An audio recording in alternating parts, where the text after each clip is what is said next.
Well, I guess, yeah, I wanted to start off with just this quote that I found on Oh no. you doing a TED Talk in Brisbane. Okay, go. And you said, but it was okay, so no, this is I think this has a good context. Okay. So, you quoted a Mike Tyson quote Uh-huh. and you said everyone has a plan until they get punched in the mouth. And so, when I was doing research for your episode, and I know that you invested a lot of your Mm-hmm. time in athletics. You were on the Australian national swim team, and you were trying to go to be in the Olympics. And then after that, you went to architecture school, and then you went into finance school, and then started work for Dior. And I guess what I'm trying to go with this is just this idea Mm. of constantly Mm. adapting and making yourself adaptable through situations, and being able to have Mm. plans but know when to change those plans. So I guess I wanted to talk to you about that a bit. God, that's such a broad way to answer, and I'll do my best to keep it short. But I think to backtrack a little bit to when I was younger, and I guess, I mean, I am still young, but when I was a lot younger, I was just very black and white. I had a very black and white approach to things. My whole viewpoint was like, oh, I'm gonna make the Olympics in swimming. If I work hard enough, I'm gonna do this. And I was very uptight and intense, and I am still intense, but in a more relaxed way. So when I was a lot younger, it was just like intense. I'm like, this is what's going to happen. This is how it's going to work out. And then I think the more you go and progress in life, things just don't work out that way. Like I dedicated my entire, from the age of 10 or 11 until the age of 17 or 18, like professionally swimming to make the Olympics. And I never made the Olympics. That was like the most, what's the word? It was the most humbling, most devastating time I'd say in my life. Obviously I've had trials and tribulations since then, but it's kind of like, what the fuck? Like I've given up everything to do this thing, and I can't, and I haven't done it. I could maybe have done it if I kept going, but I had kind of worked myself up into a little like tight ball. I was like, this is just how it's going to be. And it didn't work out. And I was like, oh my gosh. And I think that was the first time at like the age of 18 when I stepped back and I was like, wow, okay, that didn't work. Whoa, what else do I do? And then I kind of became a normal person after that, which sounds so bizarre, but when I said I'd like given up so much, I really had. When I was at school, I didn't have like a lot of friends. I was like a bit of a loner in a way that I was always alone but never lonely. I was just kind of like this weird kid who just kind of floated in, like did my sport, did my school stuff, and like never wanted for many friends, never wanted for much other than the goal and the drive that I was trying to achieve. And so to kind of not have that goal and focus anymore, I was like, oh, great, let me be normal now. So I'd kind of like go out with some of the few friends I did have, and just kind of did normal things. I was like, oh, university, this is cool. Let's go and do that, because that's what we were finishing school, and it's like going on to do university. And I went to go and enroll in architecture, and I'm cutting it short here, but after 2 years, it just wasn't for me. And then I went to go and do accounting and finance, which is Mhm. hilarious. And then I spent many years doing that and also sucked. But I think to go back to saying, like, to go back to your question of like, everyone has a plan until they get punched in the face, is I learned that the really hard way very young, because when you do give up so much for a dream and it doesn't happen, you kind of, like I said before, it's just so humbling. I didn't know it was humbling at the time. I was devastated. I was a bit embarrassed as well. When everyone knows you as like the swimmer or the whatever you are, and now you don't have that and you don't have that identity, you just become another, face in the crowd. And I think that was actually really difficult, because I'd always been an achiever and I'd achieved at something, and I didn't have anything to achieve at anymore. Like I was one of many people at university, and to be honest, I wasn't very good at it. I Mhm. wasn't very good at university. So, from being this elite athlete, and your whole day is encapsulated in this dream, and then you go to just being like normal and a pretty shitty normal person too. Do you know what I mean? I was like, oh fuck. I was like working, in a restaurant, which is still my favorite jobs, by the way, working in restaurants, and just not doing too well at university was just a really very I think the best time in my life in terms of development. I didn't know this at the time, but I think when you are not feeling your best, you're like, I'm surely better than this. I've been able to achieve at something. I know how to work hard. I know how to achieve. I've got the drive. I've got everything that I need to do. I just haven't found my place to channel it into. So I think, yeah, everyone has a plan till they get punched in the face. And for me, that was like the biggest punch very, very early on, Yeah. not having the thing I'd kind of dedicated my life to. So, yeah, in hindsight, it's always quite lovely, isn't it? You kind of look back, you're like, oh, wow, I'm so grateful for that time. But at the time, it was just, it was excruciatingly devastating. It was, yeah, it was really sad. Hmm. Yeah. Yeah. And I think that those times when we do get punched in the face and then we have to reevaluate our plans, that is actually when we start Mm, this idea of progression and progress towards the future. Because without, I guess, we don't always have to have devastating things happen mm, to us in order for us to learn from them. But it just seems that when those things happen to us and we can mm. turn a negative thing into a positive thing is when the challenge is beneficial to us. And Yeah, and it's mhm. so funny you say that. Sorry to interrupt. You never know it at the time because when you're going through something devastating, and I'll just preface this by saying what I went through was not devastating to most people. They're like, wow, you achieved something, like just relax. I'm like, yeah, but for me, it was like everything. And how do you go from everything to nothing? But yeah, I think, people do go through harrowing times, far more devastating than what I went through. And I'm sure most of them say they're really grateful for the learning in that time, which is so weird, isn't it? Because yeah, some of the things people might experience are just Hmm. wild, but I think it gives you so much perspective. Hmm.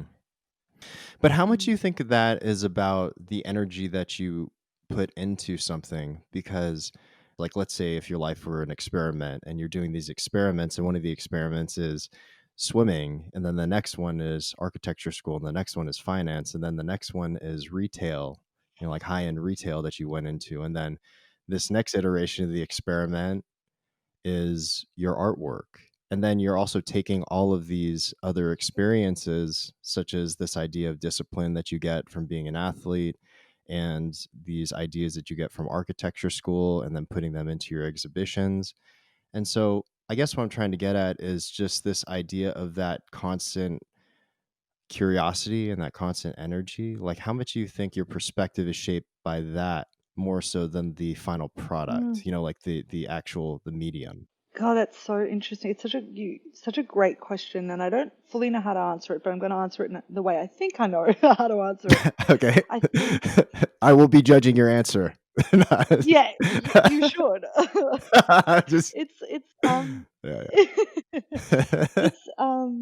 it's I think it's quite exhausting actually. I think to constantly be not defeated, but you go into one thing and it doesn't work. Okay, great. You go into the next thing, it doesn't really work, inverted commas, and then you keep going. You're like, ah, But what I've come to be very calm about, and now I'm in a very not a zen place, but a pretty relaxed place about everything, is you kind of go in, you don't get too attached to an idea or something. You just go in with the energy that you have to give to something. And if it doesn't work, it's not a big fucking deal, mate. Off onto the next thing. And I'm Mhm. not saying it's like, oh, if the art doesn't work, well, onto the next thing. Because I might get bored of it and move on to something else. But I just think it's constantly just trying new things and building on it. And I have been very, very, very fortunate that the art thing is working. I'm Mhm. not saying it's worked because I'm definitely working against the odds in the way I'm going about it, let's be honest. But yeah, it's like there's always shit that goes wrong all the time. But it's like now just like managing crises during Mhm. the week and during the month and during the year. And Mhm. the more things in your life that maybe don't go exactly how you thought they wanted to go, you become so non-stressed about most things. So the type of person I am now, 15 years ago, I was so different back then because I hadn't dealt with crises before. But now, when you deal with all these problems and things and this and nothing goes like you want it to go, it never does. But you're like, oh, well, let's just, turn fucking shit into wine. Like it doesn't really matter. Like you just wrangle it together. Mm-hmm. It's just about creatively wrangling things together, which sounds so haphazard. My practice is not as haphazard as I'm making it sound, but there are elements that you're like, God damn it, that is not how that's meant to look, or that's not how this was meant to come out. But you're like, yeah, fuck it, let's just make it work. Mm-hmm. It's just about constantly having the energy to be like, yeah, let's just do it this way. It's not a big deal. Yeah. And it's taken a lot of confidence to get to that stage and a lot of energy and just letting go and like, who cares what people think of you? Who cares? You just got to be like, oh, well, it's not perfect, or it's not exactly how I wanted it to look or feel, or yeah, but no, well, we're too far in now, so let's go for it. And I'm sure that's the same with a lot of things in many people's lives. Nothing goes like you want it to. Mm-hmm. Surely, I mean, I'm sure you've had this, and everyone who's listening has Yeah. had those experiences. And you're just like, oh well, fuck, what are you gonna do? Go and whinge and cry about it and sulk for a week, or just be like, all right, fuck it. Like Mm-hmm. my number one saying in life is just fuck it. There's nothing you can do. You just gotta get on with the job and find a way to figure it out. Totally. Yeah. Having those ideas of creative adaptation and even looking at life as this puzzle of ever changing pieces and this game that you have to constantly adapt to. And it doesn't necessarily mean also that if there's something that happens in your life that you have to grieve about, like by all means, I think people need to have the time to be able to Mm, process whatever feelings those might be, whether it be to your loved ones or something that's going on in the mm, world that is inundating for you from finding and seeking happiness in the current thing that you're mm, doing. So I think it's always a balance, right? And mm. something that Totally. something that I was just thinking about when I was doing research for this episode is just this idea that you can be anything you want in life, but it might not be exactly what you have expected it to be at first. Oh, absolutely. But what you may have expected when you were young is not what yeah, that's exactly right. Like you may not have been with the person you thought you were going to be with. How many times have you heard of people, right? Okay, best examples when you talk to girls are like, oh, what's like your list of the perfect guy? They're like, oh, tall, dark, handsome, this, that, and the next thing. You end up with the guy that not even close to being on your list, but they perfect. Do you know what I mean? And it's like, wait, what? That's not what I thought that was going to happen. Mm, And same goes for guys with girls, but it's just, yeah, I just think knowing that you want to do something. So for me, I just know I wanted to do something great. And I didn't know it was going to be through art. God, it could have been finance, but I sucked at that. So I'm like, you know, I didn't know it was going to be art, but I kind of threw myself into the deep end. I didn't know what I was doing. I still don't really know what I'm doing, mm, but I'm kind of like developing and getting way better as an artist and a creative like every year that I go through because I become more and more relaxed with ideas and the final result. And I think the more relaxed I get, the more free flowing and the more wild my brain gets. mm, You know what I mean? It's like I'm in such a fortunate position because I'm like at the most relaxed I've probably ever been. And like, I really don't give any fucks about a whole lot. So I'm like, oh, well, let's give it a go. And that's like such a powerful position to be in because it's so much fun. And mm, the more fun you have, the more things just happen and the luckier you get. And, it's just this flow on effect, isn't it? mhm. Yeah, so Totally. Yeah. interesting. Yeah. Yeah. I mean, I think it's this energy that you carry with you throughout any iteration in life, and, I think a lot of people don't quite understand that. And then I also think about this idea of greatness and the strive for greatness and how Mm, that can be almost a disease and toxic if it's not mm. with good intent. Also, if it's done for the wrong reasons. Yeah. What do you think about that? I don't think about it like that so much because I think some people might go about trying to be great, but they don't do it in an arrogant way, but they do it in a way that maybe brings other people down and it's very much focused on them. And I think, for example, they might not treat their staff well or they might not treat friends well because they think they're better, and they're like, whatever it might be. But I'm like, it's not about you. How do you explain it? It's just all you can do, like put all the energy you can into a thing. And part of that energy is like all the people that are around you to help you do the thing are as important as you doing the thing. Like I wouldn't be in the position I'm in now without the extraordinary support of my team, of my husband, of my family, my sister, like all these people, which you may not think like how important they've been, but like you can't treat people badly. You can't talk yourself up too much. Like you're not that fucking great. Beyonce's the only person who can do that. You know what I mean? It's like everyone can sit the fuck down. No, true. Yeah. Like we're just all useless humans in comparison. So I'm like, I just think, like, yeah, there is a way. Striving for greatness.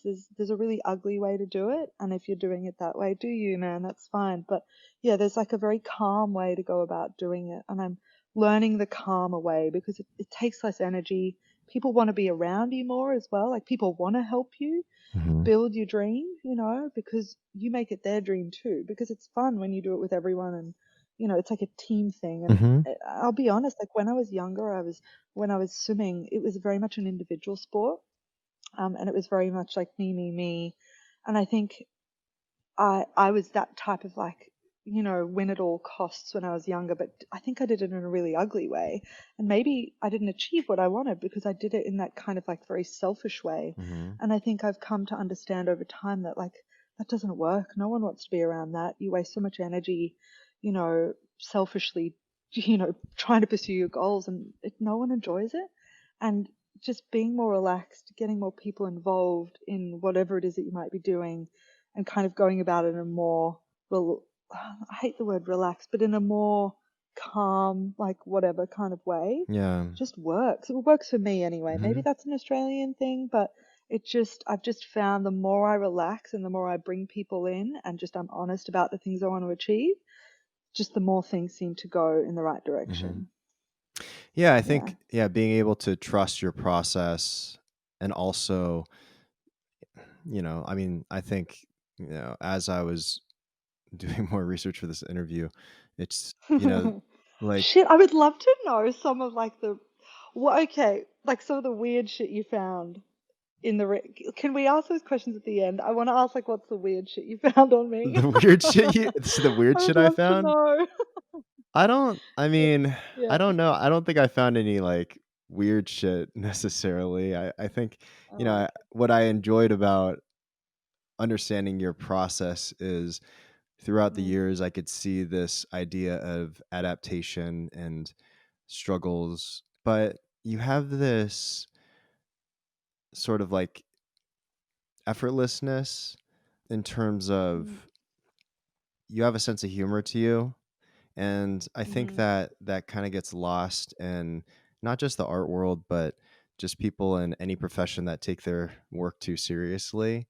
And mm, I don't know, mm, for me at least, it was really relatable because I too am a really optimistic person. I also mm, understand that, that there's profoundly horrible things that go on in this world, but it's like, how do you keep that optimism and treat people well, and how do you keep that energy going, because that energy can be carried through conversations mm, and through you and towards other people, even if it's just in your immediate vicinity. And I think this idea of moving through life gracefully and mm, being able to adapt, I think, is really appealing to me, and mm. that's what I found interesting about your story. Can I say though, like I said, I think I touched on it before. I haven't always been like this. I think I do my best to improve on myself every year, and I don't like constantly sit down on the 1st of January and go, oh right, whew, list of things I can improve on. Right, okay, today's the day, Like that's not it. It's just whenever I like something might happen and I may not have handled it in the right way, I just like take stock of it, or someone might say something, I'm like, that was not the right way to handle that. And I still don't always handle things right, but I'm trying to get better for everyone's sake, because no one wants a shitty boss. Because I'm a boss, like, oh, I don't mean to be like, oh, I'm a boss now. I don't mean it like that, but like, I manage people now, which is hilarious because like me managing people is quite funny. But like I'm more calm and not as intense and controlling as I once was. And I think people just enjoy the work more and they enjoy being part of the vision more when you take more of a step back and let them do what they are so good at doing. You know what I mean? So I think it's also more relaxing on you, because you're just like, oh shit, they've got that, and it's just a real pleasure to watch people do the things that they do. I don't think I answered your question. Sorry. I just was rambling. Oh, no. Don't worry about me. No. It's fine. I mean, Yeah.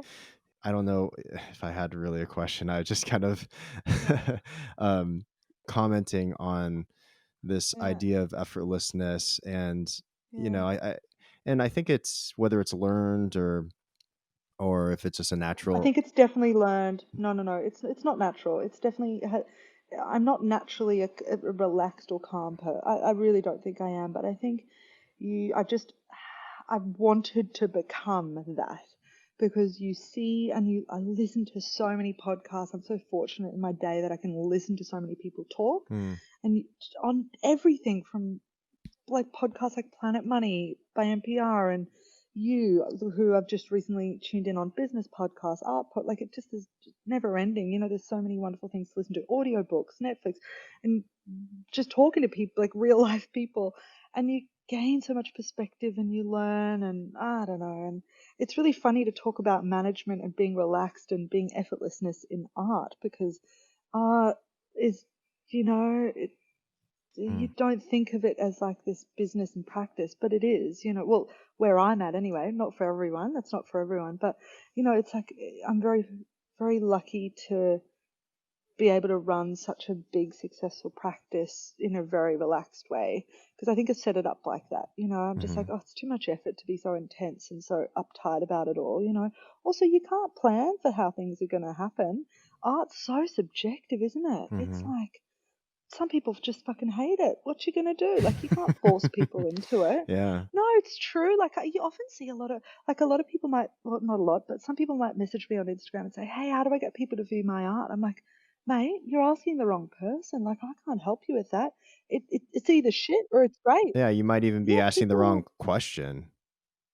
yeah, I'm like, I don't think I can answer that. They're like, how do I grow my followers? I'm like, no, that's not it. You just got to make work that you love. And if people don't like it, then it might be a bit shit, but it might be good to you. And that's all that matters. Like, you know what I mean? So you can't force people into coming on board, and listening to your story. And I think that's something I've also really just resign myself to the fact that like art is the most subjective, almost useless thing. Not useless, art is good for the soul and all that riffraff, but like in terms of actual physical life, like you need food and you need somewhere to live. Those are things you need. Art's like an extra thing, and you can't make people join your story.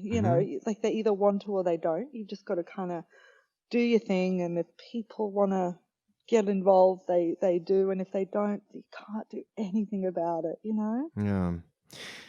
Yeah, and Yeah. something else that I found interesting is it seems like you are really interested in this idea of contemporary art being the wild, wild west in a lot of ways, Hmm. and how you even give some examples on a TED talk where you're talking about Piero Manzoni and his Yeah. artwork entitled "Artists quote unquote shit," and Tracy Emin's "My Bed" and Felix Gonzalez Yeah. Torres and his various piles of candy. And Mhm. what do you find really interesting about that from your perspective when you started to understand what these contemporary artists have done? And how do you embed that into your practice? Oh my God, that's such a great question. Okay, if we just take it one step back to when I first like launched into the art world, right? I Yeah. had no idea about anything. Here I was being like, drawing. If it looks like a photograph, that's what art is. And generally speaking, that's what people think art is. They're like, oh, I could have done that. That's not art. I'm like, dude, it's not a no. But at Mm-hmm. the beginning, I was like, oh, I can draw really well. That means you're a good artist. And when you're at school, they're like, oh, you drew that flower really well. You're a good artist. It's like, no, not at all. That's not how it works. Yeah. But, over the years, I've come to fully appreciate and respect the conceptual nature of art. And I admire it so much because so much of my art doesn't lack conceptuality. It's just very literal. Hyperrealism is very literal, and it is what it is. So I guess I do my best to build the conceptual side of my practice with the exhibitions.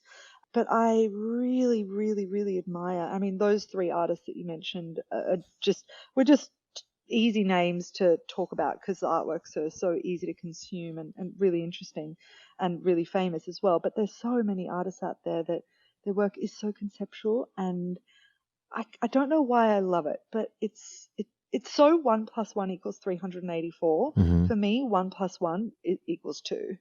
And I get really frustrated with that because it's like, fuck, I know it's 1 + 1 = 2, but I'm like, how else do you do hyperrealism? It is what it is. I could maybe like do some more wild, wacky photoshopping before I start the drawing, maybe, but it's still draftsmanship at the end of the day. But I really do admire artists where it's all concept and it's so bizarre. And yeah, it's something quite magical about that. I'd love to know, I'd love to be in their heads because I'm quite like structured and rigid in my head. I'm like, what fucking crack are you on, bro? Because I want some. Like I want to be smoking with you. Like Yeah. just to be in the room with those dudes, just like, okay, tell me about you. You know what? That would be just amazing. Oh, Yeah. anyway. Yeah. I mean, just Because it makes you think weirdly, doesn't it? Like when you look at work like that, you're like, huh, yeah, fuck. It could be so simple. It could be the most simple thing. And you're like, yeah, well, I've never thought of it like that, you know? hmm, Oh, anyway, hmm. I could go on about it forever. I don't know what it is, but yeah, conceptual art is very fascinating to me. Art is essentially like the wild, wild west. It's like, how do you quantify Mm. an amount of money for an Yes. artist's shit? Right? Like that's literally, I mean, that's a critique on the contemporary art world. Mm. Actually, have you seen, I've Yeah. brought this film up multiple times on the podcast because I love it so much. It was my favorite film in 2017, or one of them. Um, Uh-huh. Uh. The Square. Mm-mm. What's that about? Who did that? Who's in that? You have to watch. All right, it's a complete. Oh my God, I'm gonna watch it next. It's the. It's a Is it an complete. art-based? Is it an art-based movie? Yeah, it's all about the Oh, contemporary art okay. world and how, like for Oh. instance, there's a scene in the movie where the exhibit's called Mirrors and Piles of Gravel, and it's literally just these strategically placed mirrors in gravel in an exhibition space, and the whole, it's just a huge critique on the conceptual the Do they contemporary talk art about the world. money a lot? Do they talk about the correlation between money and some of those bizarre, wacky conceptual pieces? No, not necessarily like that. No. It's a fiction story Okay. that, but the director Ruben Östlund takes actual Mm, things from his experiences in his life. So for instance, he was mm, on this board for this museum, and in the mm, beginning of the movie there's this quote. It's a statement about what the exhibition is about, and mm, he verbatim took that from, and it's just kind of like a bunch of bullshit about what this mm. exhibit is about, and he Yeah. puts it in the film as a direct reference from life. And I always find that interesting when artists take Mm, their observations of reality, of things that they've encountered in mm, life, and put it into their artwork. I always find that to be mm, the most truthful form of art in a way. mm. And Yeah, absolutely. I couldn't agree more. yeah, because we're all Yeah. surrounded by these different experiences, whether it's through your phone or, when you're walking down the street and you find something and maybe that spurs an idea. But being able to, going back to the idea of creatively adapting, I mean, you're constantly adapting to your environment, you're adapting to Mm, these different ideas. And I mean, going back actually into that idea of creatively adapting, I was curious about Mm. this exhibition that you have coming up, and it was supposed to be, I believe, this month or next month. Am I correct? Yeah, in April. What are we in? It was meant to be in Oh, in April. April. That's Anyway, right. April's been and gone. Yeah, Yeah.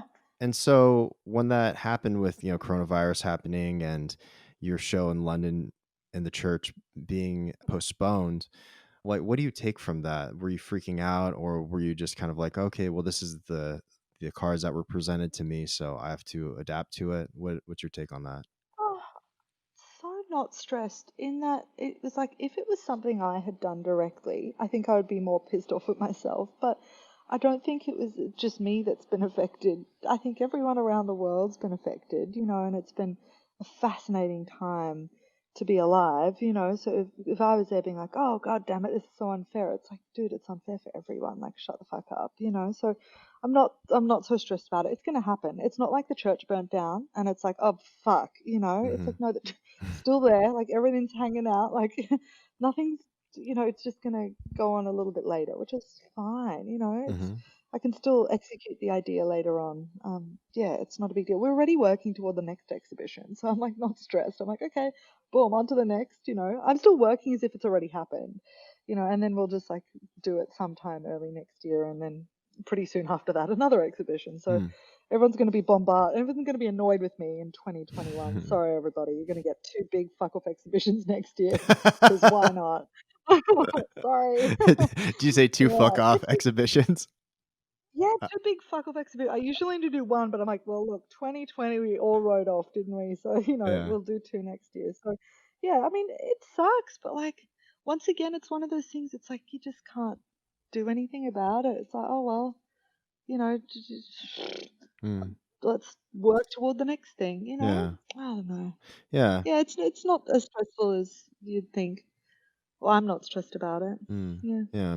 Is that, Uh, being able to move more fluidly and be able to craft your artwork towards your ideas, do you think that's a reason why you've decided not to, I guess, abide by the gallery structure and, sign with a gallery and all of those things? I don't really think about galleries too much, in that I don't take too much time to think like, oh, what are they thinking? What are they doing? It, I have conversations with galleries and museums fairly regularly, different galleries, yeah, all over the world, and yeah, it just doesn't always slot in and always work. Hmm. Yeah, for a number of different reasons. I won't even really get into it because there's no point really. But Yeah.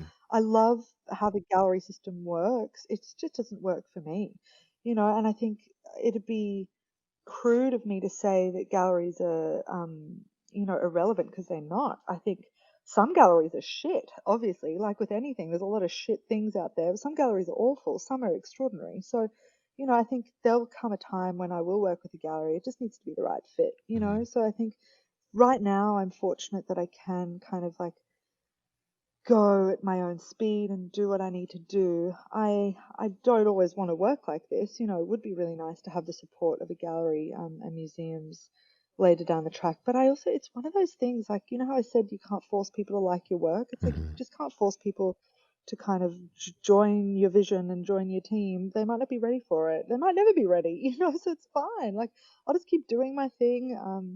Annoying people with two exhibitions a year next year. Like I don't know, I'll just keep doing it until the fit's right. And I think the more you like put pressure on yourself, you're like, it's got to happen this year and it's got to be with this gallery. It's like it actually doesn't, and it may never happen. It may happen quicker than you think. I know that's such a vague way of going about it, but yeah, the goal would be to work with a gallery, but if the fit's right at the right time. Yeah. And yeah, like I said, I'm just going and doing my own thing in the meantime. Hmm. You know, Yeah. yeah. But it seems like you've been able to put yourself in a position where you have these ideas and you're able to execute them, financially. I mean, one of the exhibits I know costs about $500,000, and Mm. just taking that risk and believing in yourself that much, like, when do you think there was a turning point where you Do you think it was from athletics where you have this discipline and this drive and motivation? Do you think that those ideas carried on into your art practice, or where do you think you initially got this belief in yourself in that way? I, I'll start answering the question by saying I do not think great art takes a lot of money to make. I do want to just be very clear with that. I just, I think just because I have it, we just spend it sometimes stupidly on exhibitions, but we don't have to. I could do it way more smartly and probably invest in property and stuff like that. But I'm like, oh, it's too much fun, and I'm Hmm. just probably a bit young and naive in my brain. And I'm not, put it this way, like I'm not scared of money, so I'm not scared of numbers. Some people feel uncomfortable talking about money. They feel uncomfortable being around money, and they also feel uncomfortable relating art and money together, which I totally understand. It's a weird thing, to Hmm. put a number value on for me, a piece of paper. Like that's still crazy to me. But that's just how it works, and Hmm. you just need to be comfortable with that. And I think my risk tolerance is a very low or high. Risk tolerance is high. Hmm. Is that the right way to say it? So like Yeah. I'm not too yeah, I don't get too offended, and I don't get too put off by any idea. Maybe it comes back to also like not really caring about the result. You just got to go in, balls to the wall and give it a go. And if it doesn't work, you gave it a fucking go. Like obviously we test things and we try things, we make sure it's going to work, but sometimes you never know fully. Hmm. So I think, exhibitions do cost a lot only because my dreams and ambitions are so big.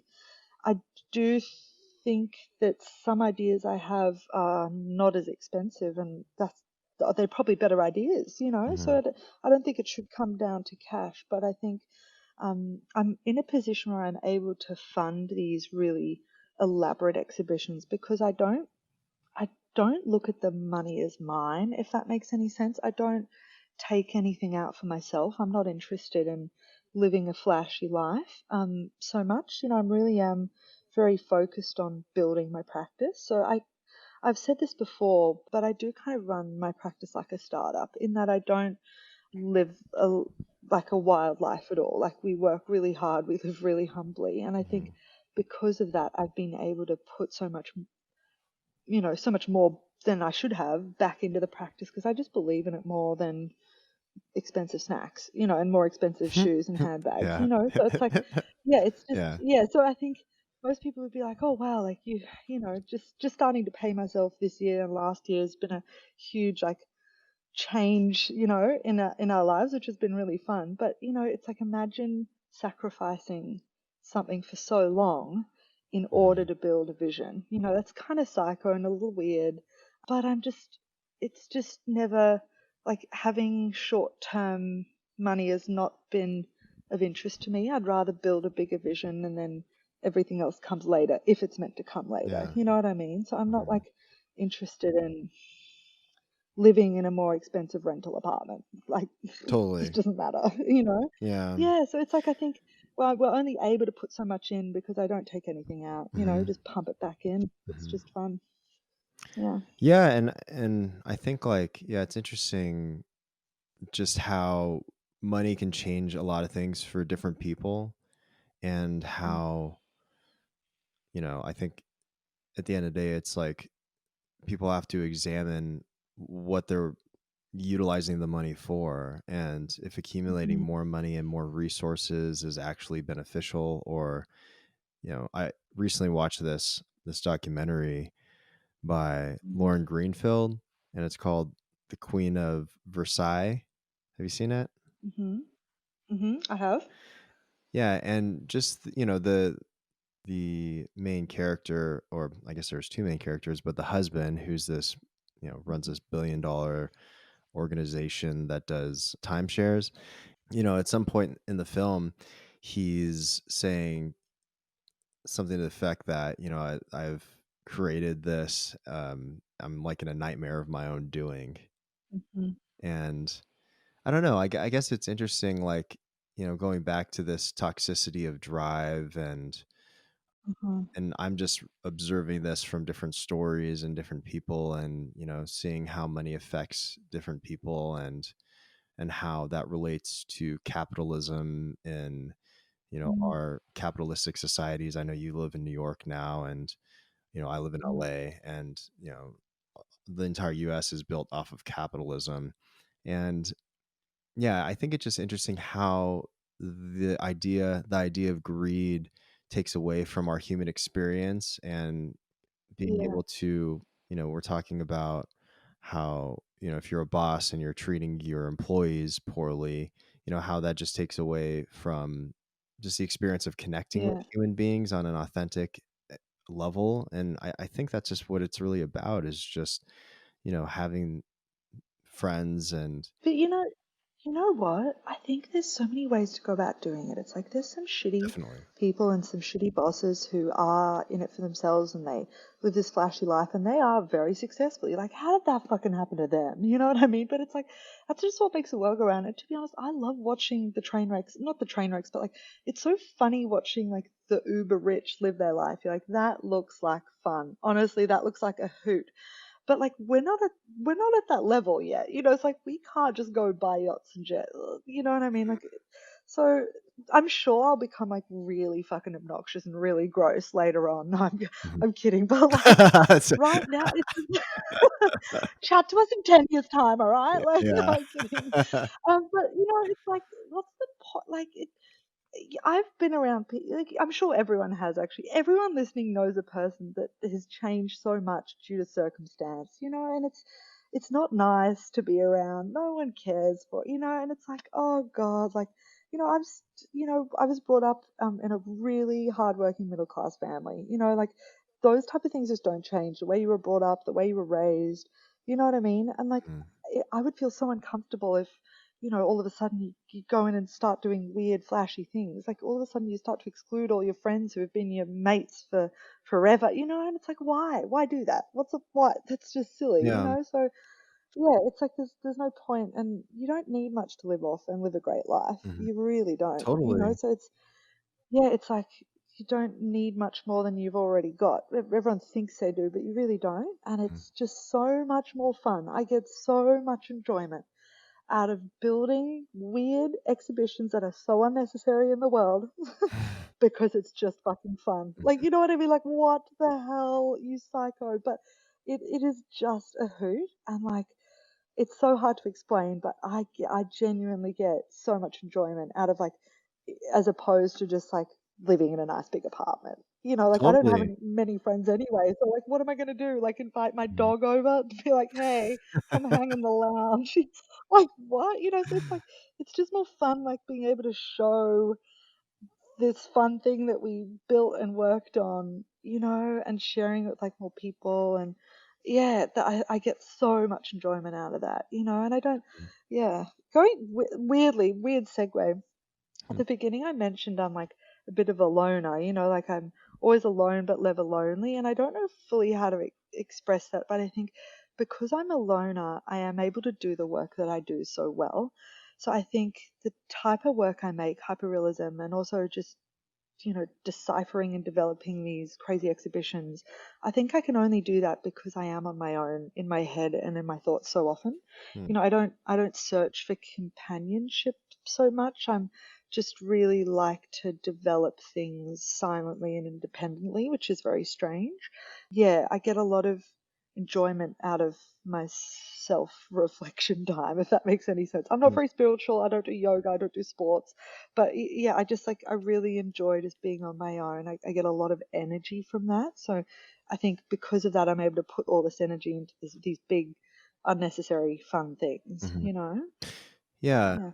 And I think, like, happiness has to come from an internal approach first. And do you Mm, think that because, of your athleticism and doing a sport that is singularly driven, such as swimming, mm.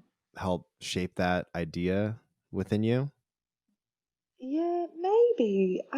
Maybe I'm not sure. I don't spend too much time thinking about it, but I think I've always been a little bit internal. I've never, yeah, I'm sure it developed a lot in swimming because I mean that can't not affect you in some way. But I also know a lot, like some of my friends who are extraordinary swimmers and went to far higher heights than I did. They are far more people. They're very much people. So maybe not, so maybe it is just me as a person. I am just a bit more of a recluse. I don't like to put anyone out. I don't like to interfere with anyone. I just like to do my thing at my own pace and the way I like to do it. I don't like to interfere Hmm, in any way, Yeah, I totally. don't know. Yeah. No. Eh, Yeah. No. Yeah. It's really interesting having so many conversation with different people and just understanding. I mean, going back into even talking about people that really want material possessions and those sort of things, like, and just thinking about this idea of seeing things black and white and not really examining the gray mm, area. And as we're getting mm, older, if we're empathetic, understanding people, or attempt to be, you just realize that there's so much more gray area out there. And I look at a yeah. situation, I look at a situation where there's someone has money and greed and all of these things, and I think, well, maybe that person has a lot of trauma that they're not dealing with, or those Mm. sort of things. So it's kind of, you have to look at it Or also, maybe they're just so rich, it doesn't matter, and it's just really fun. I also look at it like that. I'm like, oh, why wouldn't you? Honestly, if you had that Yeah, much and you just like, oh, well, fuck, we can't spend the money quick enough. Oh, but just go for it. Like live your best life. yeah, It doesn't really matter. Like, yes, there might be people dealing with trauma and, they want to like live up, keep up with the Joneses and all that riffraff, but maybe they just too wealthy for their own good, and bravo to you. Like yeah, totally. I'm not even mad. That's the way to live. Yeah, Anyway, no, I have so many viewpoints on it because isn't that just what makes everything go round? Like there's, some people will always struggle, and I also think it's the energy you put in. That weird book, The Secret. I actually listened to it the other yeah, day, and it like, uh, I listened to it because I'm like, what's the? I mean, I know this book's been out forever, but like, I was like, look, I've got 5 hours. All right, let me just whack this on the audiobook. And there were so many elements of it that I'm like, God damn, that is interesting because it's, you attract what you put out. So I mhm. feel like people who are always sick and, who are always like, oh, I can never do this. I'm like, well, fuck, of course you're never going to do that, mate. You're just a Debbie Downer. So shut the fuck up and sit in the corner and keep being useless. So I'm like, not you, but you know what I No, I mean? know, I I just know like, what you mean. Yeah. God, I just, but I don't think of myself as useless. I don't think of myself as extraordinary. I just think I'm just like, you just give it a go. Oh, that's so vague. But yeah, I just am having so much fun. I also hate the word fun. Gosh, look at me go. Mhm. I'm just having a hoot, building things, and the more positive things that happen in your life, the more you're like, oh, that wasn't so hard. Let's do it Mhm. again. So sometimes you just need one lucky break, and then that can snowball into some more lucky breaks because you're like, oh damn, yeah, that wasn't didn't go so bad. So I Mhm. think that's how I approach everything, my art practice, like my life now in general. It's like, God, there's always going to be things that go wrong, but the overall picture, we ain't doing so bad. Let's like keep doing this and a bit of this and that, and I don't know. Yeah. Yeah, no, I mean, Yeah, I think, yeah, I mean, yeah, we were speaking earlier about like just energy yeah, and, yeah. allowing that energy to like motivate you and like drive you and to keep that going. I think that's super important to be able Mm. to like protect that too. And it doesn't have to be Yeah. as like a strategic approach, but just like But letting do you that. know what's What's do that? you know what's funny? Sorry to interrupt. How you mentioned a little bit earlier how in the art world it is quite serious and it is quite, like you don't often see, tongue in cheek and that much, excitement happening in the art world necessarily. And I think that's what I feel most uncomfortable about being in this whole art world is that I don't see enough of what I want to see in that, because I am quite happy-go-lucky in the way I go about doing things and putting energy. Like you don't talk about energy and art world in the same sentence. Like Hmm. those two don't go hand in hand. Do you know what I mean? Like Mhm. I would put serious and conceptual and art world all in the one sentence. But yeah, when you talk about energy and art world, they don't really go. So I think that's why I am a little reluctant to jump 2 feet into the art world because I'm like, I don't want to be. I want to be serious in the way I go about my practice, but not serious in the execution. Are you fucking kidding? Mhm. Like, I'm not down for that. So I think, yeah, for me, it is about energy and output and the way I view things, but it's not really how the art world works necessarily. It's a really strange concept. So They then, don't really link. Yeah. yeah. Yeah. So how do you keep that energy going? I mean, I know that you've had a couple of lawsuits and, things that someone would look at and be like, "Oh man, Yeah. this really sucks," and it could potentially could potentially bring you down a lot. And like, how do you triumph when there's defeats? I just still don't see it as a defeat. Well, mate, yeah, look, it's a defeat. Okay, I fucked up. I admit it. But I always do it. It's more of like a funny, like I knew I was skirting the line, like I'm like any minute now we're gonna get an email, like because I enjoy. So my mum always said when I was younger, she's like, CJ, you've got defiance disorder. I'm like, no, I don't. And now when I'm older, I'm like, yes, I do. So Mm. no, if someone tells me one thing, I'm going to do the other, and so it's like with, I know that I'm kind of doing the wrong thing copyright infringement wise, but I'm like, let's just skirt the line for a minute. Let's just see how we go. Let's flirt with it. And then quite often I'm like, oh, caught out. Whoops, my bad. And it's just, I shouldn't say it's funny, but like, I know copyright infringement and copyright law really well, but I do these things on purpose because it's just funny. And it's good to test the boundaries just for art and creativity and design Totally. in itself, because there's so many brands and artists out there ripping, blatantly ripping off with no humor involved. I'm trying to do it in more of like a tongue-in-cheek way, So Mhm. there's a little difference to it, but not really. And I know, but once again, I never look at anything as like a setback. You're like, whoops, Mhm. I knew I was doing it, so like it's never a big blow. Mhm. Yeah, Yeah, and yeah, but that's also a contribution to the artwork as well, because people talk about that and it almost builds this idea up of, you know, what are the boundaries of copyright infringement. And mm I mean, that's mm. almost the art piece itself. It's the actual art piece, Yeah, the thing that you create, and then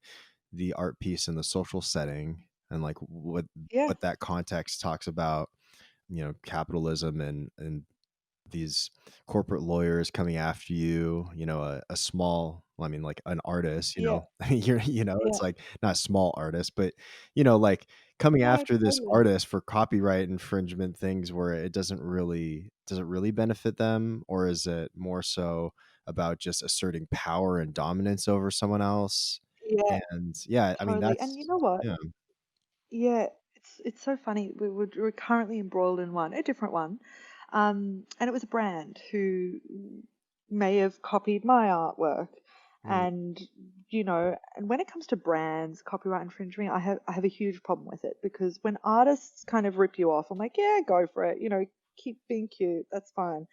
But then when brands do it, I'm like, nah, that ain't right, So we went after the brand just out of principle, not to get any cash out of it. Once again, I'm not fussed about that, but just out of principle. And we ended up being successful. And with the funds, I'm I'm partnering with their, and I can't say what the brand is or what it was involved, but I'm partnering with their main competitor, and we're giving the money away to charity. So it's just mm. like a funny, like, you know what I mean? Like that to me is like the perfect result, So it's like, so that will be all happening, I'd say, in the next month or two. So keep Yeah, your eyes out for that one. yeah, and Yeah. So depending it's like, how, oh, sorry, go on. yeah.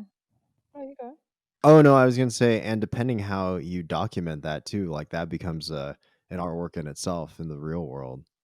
Well, yeah, I mean, the thing is, I'll never be able to talk about who we went after. So it's more about like with the proceeds, we're doing this really positive thing. So I think that's what I'm focusing on. But yeah, and people will make up their own stories as to what happened and what the copyright infringement was, and they can make them up all day long. That's fine. They can come to their own conclusions. But it just so happened that we were successful, and now we're going to partner with their competitor and do something even greater, So it's kind of like come back around in a really nice way, I think. So yeah, Totally. copyright infringement can work for good. Yeah, This particular story is working for good. totally. Doesn't always, but anyway. Yeah. Yeah. Well, just, going back into, like, I wanna ask also about just your artwork and the decision, speaking of just maturing and seeing things black and white when you're younger, and then opening your mind up to see the different color palettes and things like that is kind of a beautiful metaphor for your transition from doing black and white pencil drawings into the color things. Have you thought about that? Gee, I never thought of it, but like as you're explaining it, I'm like, damn, that kind of makes sense, you know? And I think when I was drawing with ink and black and white, it was not making art for art's sake, but it was very 1 + 1 = 2, you know, like it's a box and gloves, it's a pair of shoes, it's a this, it's a that. Whereas I think the moment I transitioned into color, I did really want to drive the more conceptual side of the story. And yeah, maybe it was a direct link to color, or just the phase and stage I was at as an artist. But it has been quite interesting to go from just making a drawing to then being like, well, how does the drawing fit into overall concept? You know, and I love, well, not love, but I really am enjoying the position I'm in and the things that are coming up. And, you know, because there is far more storytelling. And I've said this before, but I am weirdly obsessed with the storytelling side of things. I don't know why. I just find it, I think it's just more interesting for me, actually. Fuck what other people think. It's just What fun for me. I think storytelling side are you talking about in like, particular? okay, so if I was to just do drawings of flowers or drawings of petals, it's like, great, you can draw. That's been established. Cool. I've been able to draw since the beginning. But I think what I enjoy and what I think why people are quite excited about, you know, my growth is because I don't just show you that I can draw. That's been established. It's more, not only can I draw, but I want to like take you down the road and show you what I was thinking in terms of concept. So, for example, like the storytelling of the epilogue show, which was meant to happen in April, but will happen next year in the church.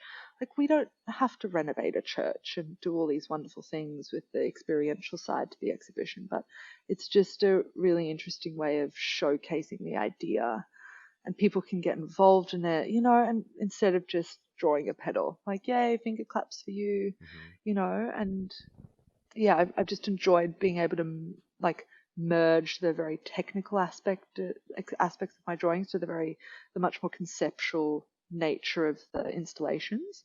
So I think that's been really rewarding. I think Hmm. to be able to merge the two into a bigger story has been really great.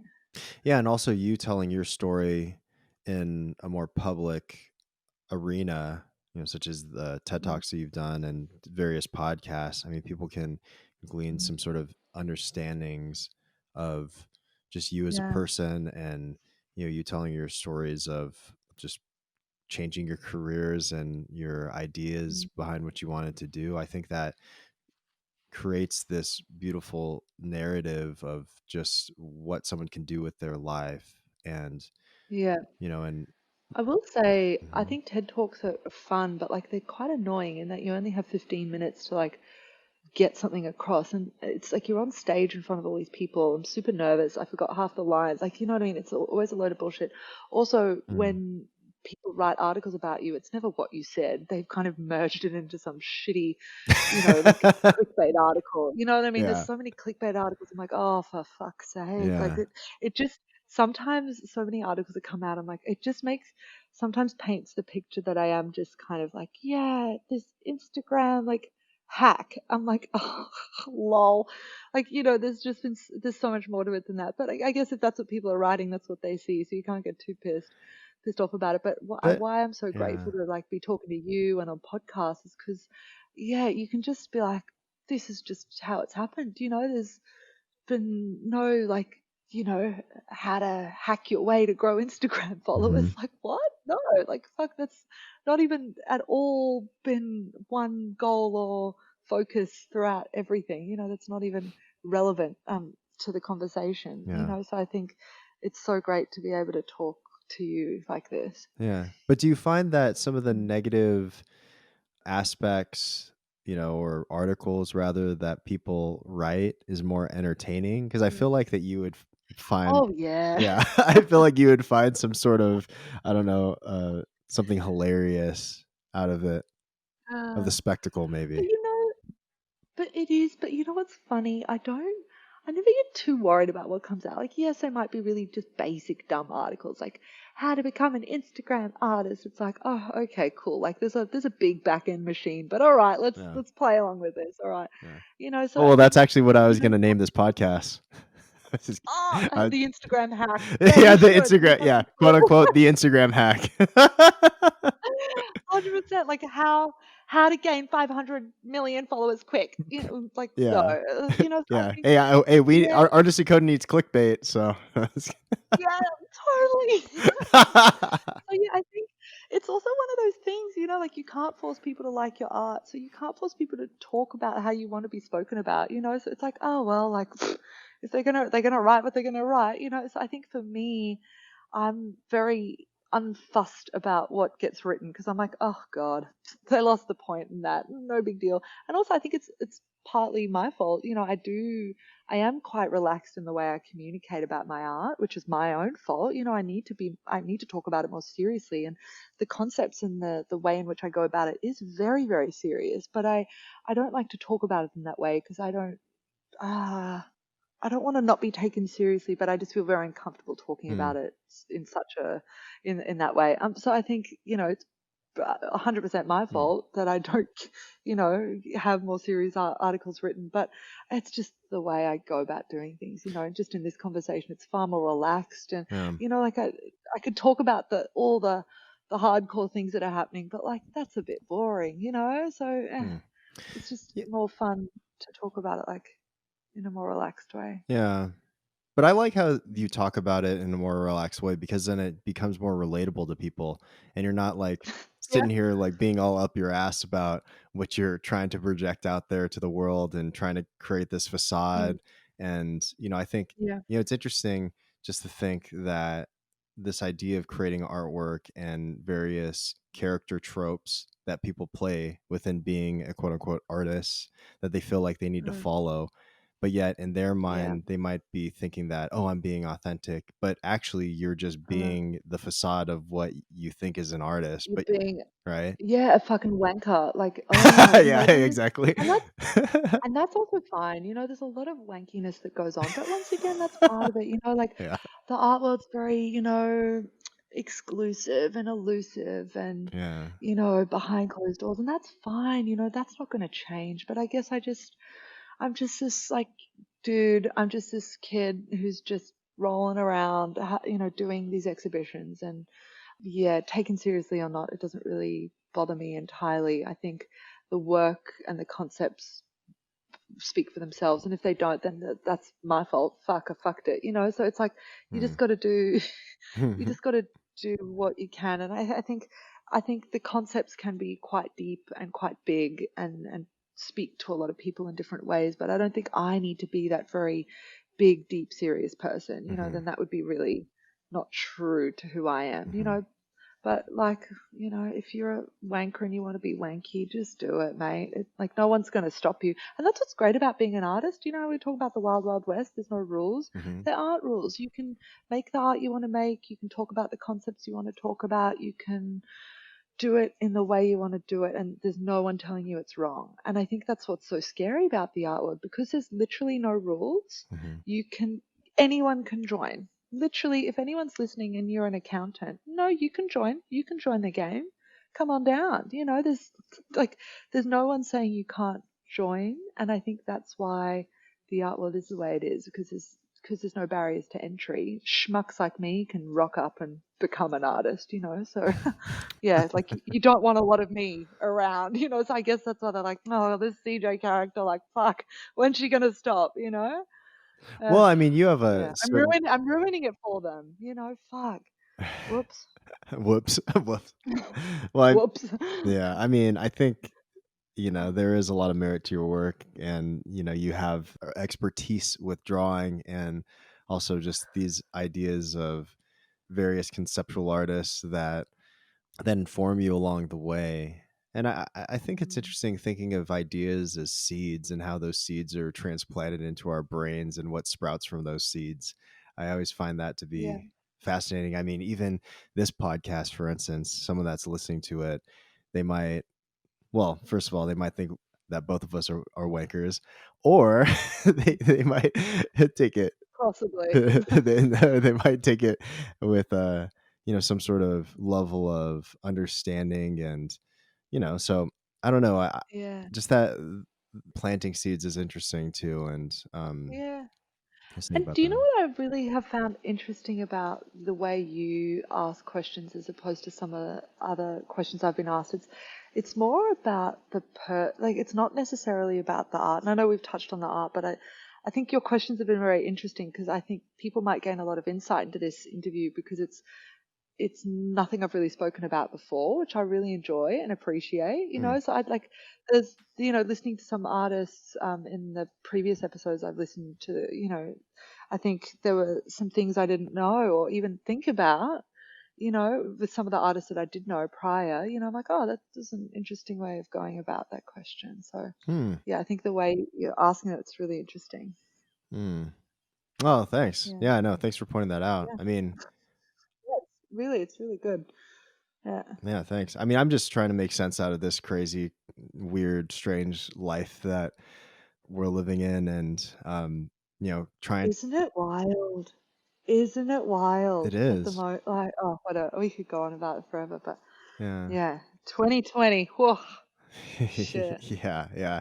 Yeah, and I think Yeah. that's what I liked about just, understanding you more deeply, is just how optimistic you are, and a lot of some of these ideas that you're talking about not really being affected by outside forces, talks specifically about stoicism, for instance, Mm, and a lot of things that I believe in, and trying to think of like, well, how do you continue to stay happy and optimistic while there's all these crazy things going on? Like, do you think about that as well? mm.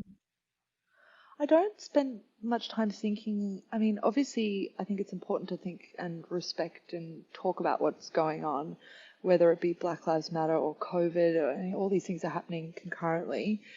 And I said to you before, I actually think it's just so extraordinary that this Black Lives Matter, I'm not going to say movement, but let me just say that now for the minute, is happening because it's getting people out of the house and they're able to fight for something that they can actually change instead of this fucking COVID, which is just this annoying just virus that just keeps spreading, And so it's like people are Hmm. getting out and like making a change. I don't know. I think it's kind of extraordinary. So maybe, look, there's me always looking, to the more optimistic side of things, but I think it's a very sad set of circumstances, but a really great thing that's happening because people can make changes, and we can Totally. all learn and listen and speak and do something, The virus is just fucking debilitating. Like, oh, Hmm. like, bro, like, how long can this go on for? I just want to get out and go to restaurants and like sink some beers, Like, Yeah. fuck. Yeah. So, but yeah, looking on the bright side of things, yeah, once again, if you bring it back to The Secret, if you haven't read that book, you should. It's so lame, but it's like one of the lamest books I've listened to. But there were a lot of really interesting things that I already practice in my life that I didn't know I kind of I didn't know that it was kind of related to that book in a way. Mhm. I just think it takes so much energy to focus on the negative. It really does. So it's like, you only have X amount of energy in your day and X amount of hours. So I might as well just whack it into something that's more forward moving instead of backward moving. Mhm. So yeah, I always look at things like that. But it's taken a long time to get to this position I think the more things that just fuck up. Like most of life's a fuck up, right? Like most things don't go right. Mhm. Can you agree? Like nothing, Yeah. whether it's relationships or work or whatever, like nothing goes like you want it to go. So I think it's just, you just got to be like, right, like what can we do to, move on and make it better next time. So I always try to do that. Yeah. But I don't try to do it. I just do that now. It's just part of what I do. Yeah. Yeah, and I Yeah. guess that's why I bring up things for you being effortless, because essentially you're talking about stoicism and Taoism, and there's many people and scholars that are doing tons of research on new Taoist principles to like basically write into books and to give to other people, and rewriting those philosophies, and just it's what I've understood is that it's just effortless for some people. For instance, Mm, I'm just giving this an example. So my mom, for instance, she essentially Mm. practices it without being aware of it, of Oh, Taoism. interesting. Yeah, Yeah. and just calmness and stillness and all these things that people are constantly trying to embed into their psyche. But there's just some Hmm. people that it just comes without any effort. And that's what I I think it found. always takes effort. Yeah. I think it always takes effort. I don't think Mm, it just comes. Like I said, I wasn't always like this, and I don't know. I mean, you should talk to your mum. Like, was she always like that? Maybe through lots of circumstances she's come to that position. yeah. But it's, I think it's just more relaxing and takes up less energy Mm-hmm. to really. And I speak about energy a lot because it's like, it's just so exhausting to focus on the negative, and people don't want to be around the negative, and Mm-hmm. what's that thing, like misery breeds company, or like, Yeah. when two miserable people talk together, it becomes this misery fest and they all have miserable friends, and it's just, you're like, oh fuck, Yeah. so that's just devastating to be involved in. So I think, like, and it also, it's a bit psycho, I'll say that much. Like, maybe I don't take the time to mourn and reflect on things that might happen in my life as much as I should, but I just, like, don't have the fucking time for it, mate. Like, Mm, just, shit happens. And that's a great Australian saying. mm, If no one's been to Australia, hi ho over there because it's a great fucking place.